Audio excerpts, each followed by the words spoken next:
Hello, my name is Dominic Underhallhouse and welcome to another episode of Moonbreaker. In today's episode we're going to be looking at the return of Florio. So it's something I've seen a few times recently, I've seen a few people discussing, is how to play Florio in the new system basically. And the reason for it is a couple of things. First of all, Florio is a 6 cost unit now. So that means it's slightly harder to play, it costs 2 entire turns worth of leadership to play.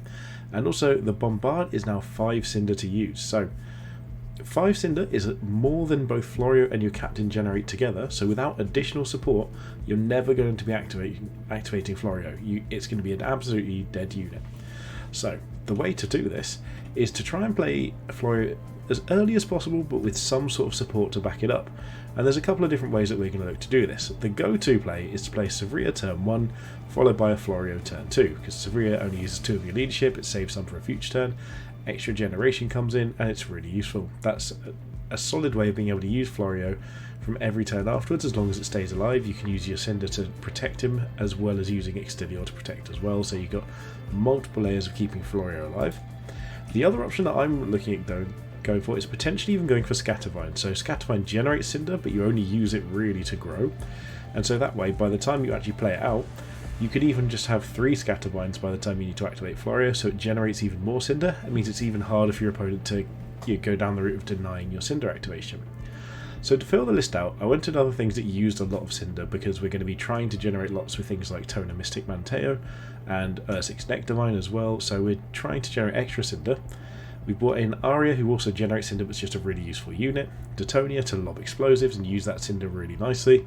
And we've got Turncoat here to use them as well to try and steal opponents. And then in terms of sort of denying the enemy plan, we've got Jailbreak here just to immobilise key units as and when we need to.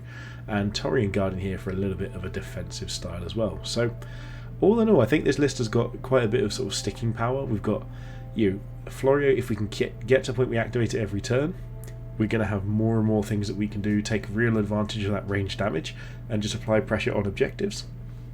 I think it really does hold a lot of potential. I've struggled a bit with Florio just because I don't enjoy the situations very much where you end up with just your captain and Florio. It means you can never activate your unit, but it's the way it is in the game. I'd still rather that wasn't the case, but that doesn't mean I'm not going to play Florio. So I'm going to save it now, jump into a couple of games and hopefully have a bit of fun there as well. See if we can find one game, maybe 2 depending on how long they go. But for now, so I'm going to just jump in to see what we get. If you enjoy this, please do hit the subscribe button. Come and join us over on Patreon in the description down below, and drop a comment on the video about what you want to see in the future. I'd love to hear more from you. But for now, I'll see you in game. Okay, we have found ourselves a game. You may notice I'm in different clothes than I was when I started recording this video. It's actually a different day. I wasn't able to find a game on the same day, so we're now back the next day to record this and hopefully have a bit of fun with it as well. You will also notice this video is going to be a little bit late. That's because the time that it's taken me to find this game unfortunately means that it's not actually processed in time to upload for 6 PM my time, so it's going to be a little bit delayed on that front as well. So I am, however, very excited to be in the game, especially with our golden Extilior. Extilior mirror match is interesting as well because our opponent's obviously going first, so that means they get more time to interact with our Florio. So we need to see what they're going to play. So they're just going super defensive up at the on the middle there. They've got another unit here, probably aiming towards the top, but if they deploy both here, we're just going to ignore all of this and run to the top. Okay, it's Maximus, that's fine. So what we really want to do is try and get our deployment of Furia somewhere over here, so we can maybe even place Savria. Okay, so that's pretty reasonable. Nothing can quite move into range of us. We're going to basically happily take a Maximus hit here in exchange for... Excuse me, got hiccups. I'm trying to sort of get a bit of pressure over here. And, sorry, rather than pressure, I mean more like... more of a position over here, I should say. I mean... Detonia would be good, and they're not going to be able to deal with Florio that easily. Maybe we just try Detonia. I think Detonia could be actually quite useful here. Maximus can't really get a good angle there, so we're just going to Shield of Hope ourselves. And we're not going to deploy anything else. The whole point of this is to play the Florio build. And given that they're casting up around the middle, Florio can make some good moves here. So Maximus's only choice is to go after Extilior. We know we're going to take some damage here, but again, if they move up too far, we're going to be able to play defensively. And I think, given that they've got 2 melee units and they're not going to be able to move up too far, we can probably look at playing Florio pretty safely. You know, I don't feel like we're going to be in any real risk. So Beatrice can only move up to about here, so we just need to move slightly back. We can even just move over this objective. Yeah, and we're going to be able to use Detonia to hit both of these, I imagine. We just need to move slightly and maybe even just deploy in this direction, or like I said, if they come over here, we can go for that. We've got a few options here, so this is obviously the more damaging play, but there might even be a space here we could get to without being in range of them as well, so who knows. If they deploy down this direction, that's obviously good for them because they're going to be holding that objective slightly easier, but with our Florio coming, and maybe even Detonia being able to get onto both of these, we shouldn't be in too bad of a spot. So we're going to be shielding Detonia here no matter what, because we're not worried about our own health, especially if they're just running around and deploying over here. Okay, they are not doing that, so we can move over and get that. So what we're going to do is we're just going to Shield of Hope here. Would a grenade help? We're probably going to get fairly close to trapped in here, but this to me is the right call here, just to take 2 damage here, 1 there. We can even just move an extra 1 in as well, but what we're going to do is follow this up with exactly what we expected of Florio. Now, they can deal 4 damage here, so we want to make sure that we're positioning ourselves in the right spot and bringing Florio as defensively as possible. So how far can that move? Okay, so not far enough. So Florio is going to come up here, and now there isn't anything that can really interact with us here. They're going to start scoring a couple of points, but we're not going to let that stay on for long. Florio and Detonia should be... like, Detonia was only here really to get 1 turn of damage out. Maybe Savria was still better, but with Florio out we can at least start putting pressure occasionally here and there. We can take out Tlali pretty much no matter what. We can start moving towards Beatrice again with this. If we can get in range with Florio... what's Florio's range looking like? So we'll probably be slightly short here. So this is likely going to be just us killing... killing Tlali here. And I think that's reasonable. If Antios moves further up over to here, we'll just bombard both. If they stay out of range, then that's fine. And we're going to... Detonia is going to have to move down to this objective, I think, over time. Because we do need to start contesting on points. We can't just let them have points forever for free. So the question is, how do we do that? It could even be Scattervine, actually. If we just deployed like a Scattervine here and then moved it over. I mean, it doesn't mean we don't have enough Cinder to activate things, so who knows. We need to move on to this objective, but we also need to kill things here. So it's trying to figure out how we best do both. Okay, they've deployed their full roster, so now we're at the point where we need to start deploying extra things. It could even be something like Torian or Aria. Both of those work well here. So what are our Florio choices? We can do 2 damage there. We can't reach much there. Can only really hit the 1 unit here, but I think that's what we want to do. So we're going to hit that one. We're going to move here and just kill this.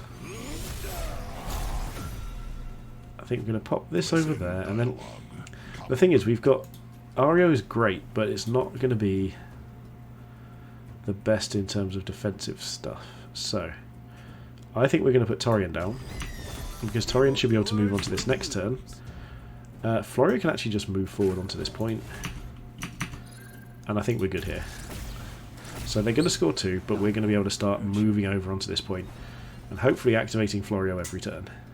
This is my first time using this version of the Florio list, so it may not go well. The good thing about this is they have to use 2 Cinder, and it's only for a maybe hit, and this does actually... ooh, this does actually block us off, so this is going to be... do we get to... oh, we don't get to attack back because of their ability, of course. But we could attack here, move back, move in, and spin, or maybe Florio can get far enough down to start doing damage over here, maybe. If we can get damage onto the middle, that would be good. Ooh, 2 misses on Maximus is nice as well, because now that that middle position is looking a lot juicier. So we do need more Cinder generation, so maybe Tona would have been useful here, but I'm kind of okay with this so far. We just need to stop losing on points. This is the bit we're going to have to be worried about. So maybe we're just sacrificing something here. I'm not really sure what though is the problem, because we can't quite get into the middle with Detonia either. So I think we're going to have to move over here and try and deploy on this point. It could even just be deploying Aria as a sacrificial unit. You let her take all the damage in exchange for bringing things out. Okay, they're holding that bottom point, so we need to just keep pushing that damage through. If there's any way of getting to that Maximus would be great. Okay, so they're moving defensively, that's fine. So that probably puts us in a position where we just try and go for this. And then just deploy onto this. So I think we just attack here. Get... Okay, the miss back is nice. So we need to get... We do actually think we need to move almost all the way back here with Torian. To make sure we're not blocking ourselves out. So we could spin and hit here. And if we do... So we can spin and hit, which kills it. Which is 2 Cinder to kill it. It doesn't mean we can use this, but we could potentially use... Yeah, so we're going to do this. Florio's just going to take a turn off. And just move forward. Detonia might be able to get in range of Maximus here, so... She can. So what we're going to do is move over here so we're slightly better defended. Lob explosives over here and just ignore that. And for our deployment, what do we want to do? So we're going to need more Cinder basically. So I think Tona having 8 health is probably means that we're not going to live because they've got 3, 4, 5, 6, 7 there. So that's probably not going to live. Have we got anything more defensive? Not really. So let's just pop Savria down up here. And if we can, Shield of Hope Savria. There we go. So now they're not holding this point. They're only gaining 1 point per turn, which slows us down a lot. And we can start getting our range damage in. There is a world where they kill our Detonia here, but that's fine. We're not as worried about that. Savria being here and being slightly tough means we can defensive buff her twice per turn. So yeah, they're going to move back over here. But that means Detonia lives. And Detonia living means that we can start doing damage elsewhere. So like moving back here seems like a good idea, but this is then bringing Florio back into play if yeah, our bombard range is long enough to potentially just get 2 of units next turn. So Axel's going to hit us for 3 essentially here, so we're going to go down to 2, but that is a turn where we haven't died, and that's a really big deal. We've taken out 2 of their crew so far, it looks like, and they've taken out none of ours. So while Savria isn't feeling great... Okay, no, she is going to die. There you go, that's fine. So that's all their resources there to kill that, but it means that they didn't score points this turn, and they didn't touch any of our real threats. And now we've got a really nice angle here where we can potentially hit 3 units now with Extilior there. So there's nothing good to buff. Shrapnel can just stay over here, that's fine. We're not as worried about that. We wouldn't mind moving towards Axel Pyro, in fact, but we're going to have 7 Cinder. So obviously this is going to die, but it dying is still going to generate us a Cinder, I believe. Because they've just got a lot of cheap units here. Yeah, so we do still get our 7. So what can we do with that? So we can use 5 here. We can hit all 3 of these, which kills 1 and damages Extilior, which is kind of nice actually. So what if we go for that first? We can move on to the objective. We can either spin onto Beatrice here, or and we're going to keep protecting ourselves, by the way, because we don't want to start losing to some things. Now here we're actually going to Shield of Hope, or are we going to Sword? So we essentially deal 1 damage here, or we can move to Detonia and try and get 1 hit down there, but that's going to be pretty awkward. What I do like is the fact that we can now deploy Turncoat. So if we deploy Turncoat somewhere, it's not safe enough. I don't like Turncoat in that situation actually. Okay, so what we're going to do is we're going to deploy here. So if we're doing that, we might as well just spin first. Deploy Jailbreak here on both, make it difficult for them. And then honestly I'm going to save that for next turn. Florio can just move this way slightly. There we go.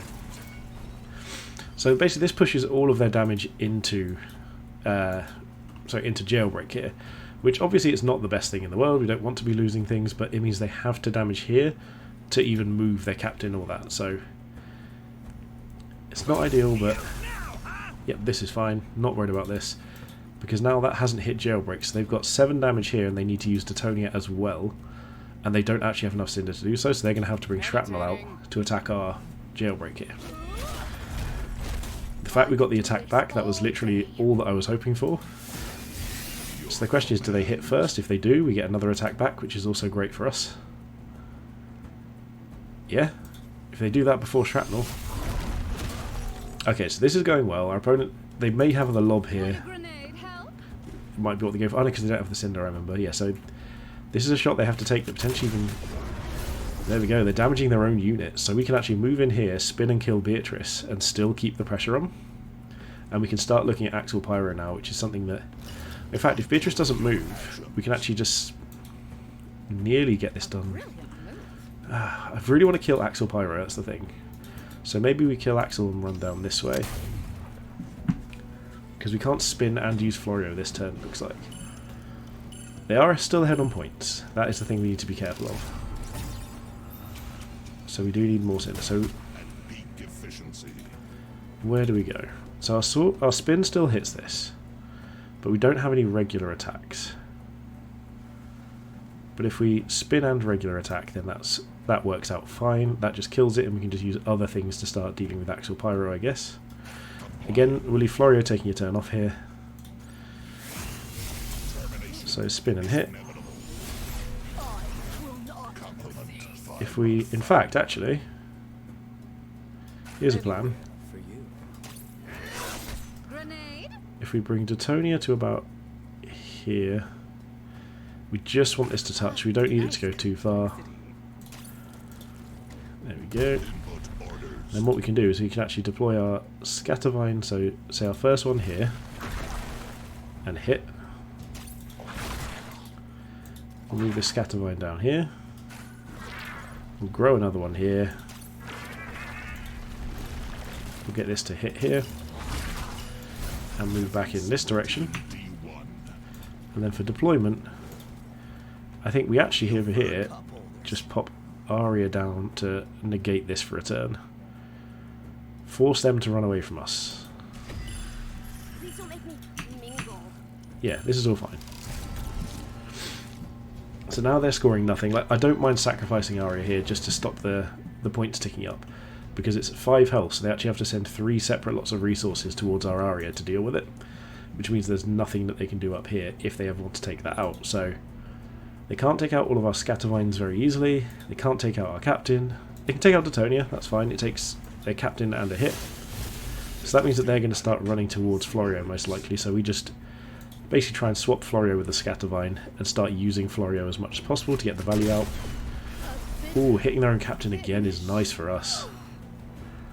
Okay, so what's their deployment going to be? They've only got 2 units left on the bridge, so they've got as many units left total as we have on the battlefield. So this is awesome. Okay, so yep, so Detonia's probably going to throw... Oh, okay, they're going over there. Interesting. So now they have to rely on Aria hitting something which may miss. There's no guarantee. 23% is not a good hit chance. Yeah, there we go. And if we're willing to sacrifice our deployment, we can just kill Detonia using Aria and Scattervines, probably. Or even just here and spinning. We've got a lot of options here. Okay, so if they place another thing around our Extilior, spinning is obviously the correct play. This could lead to a really nice Florio deployment over here. Florio activation, rather. Ooh, they've got Florio as well. Okay, the worrying thing is here, if it goes well, we could actually just wipe Florio this turn. Okay, we're just outside of melee range, which is slightly awkward, but it is what it is. I think that's still the right play to do, is just... In fact, we could Aria. If we just sort of justice these, we might as well go for a hit here. Florio moves back this direction. Yes, there we go. I think our opponent realised we were gradually going to be able to whittle down their roster. I don't think we were in a losing position there. I think we really were able to hold it together. So the Florio was okay. It wasn't as much of a sort of a blowout as I thought, because they did have a really good points position. They had armoured units. It was hard to chew through it. But all in all, that was a really good game. I really am quite glad we got to play it. I don't know if I've mentioned this, but we were queuing for over an hour trying to find this game. So really, really glad we got to find it. And let's have a look at see how things did. So obviously I wish we had like some stats here. We were equal on points, but we were coming back in the points department. We had the Aria on the bottom. We were starting to clear out some of their better units, and they were really running low. And let's have a look at their roster here. So what did they have left? So we know they didn't deploy Tona, Mystic, Manteo, and there was one other unit they hadn't deployed, I believe. But actually I think I saw all of these. We saw Tali, Antios, Axel Pyro, Detonia, Florio. Oh, Florio they'd won the last turn, so it's only Tona we didn't see. So yeah, I think they were running low enough on resources that we were going to be able to take that game away eventually. And given that we had like this roster here, we had our own Tona, we were not going to be able to die anytime soon, and we're going to start be able to contest those objectives. So all in all, a great game. Florio was good. I do need more practice, make it, you know, a more valuable unit. I do think it was a mistake playing Detonia on the first turn, because obviously then the following turn Detonia doesn't do anything because you need all of your Cinder to activate Florio. So Savria, probably the safer bet, probably the better option. Definitely going to remember that for next time, but all in all a great game. So I want to say thank you to everyone for watching. If you've enjoyed this, please do hit that subscribe button. Go join us on the Patreon down below, and drop a comment as to what you think the best sort of shell for Florio is down below. I'd really love to hear it. But most importantly, thank you for all of that, and have a good day.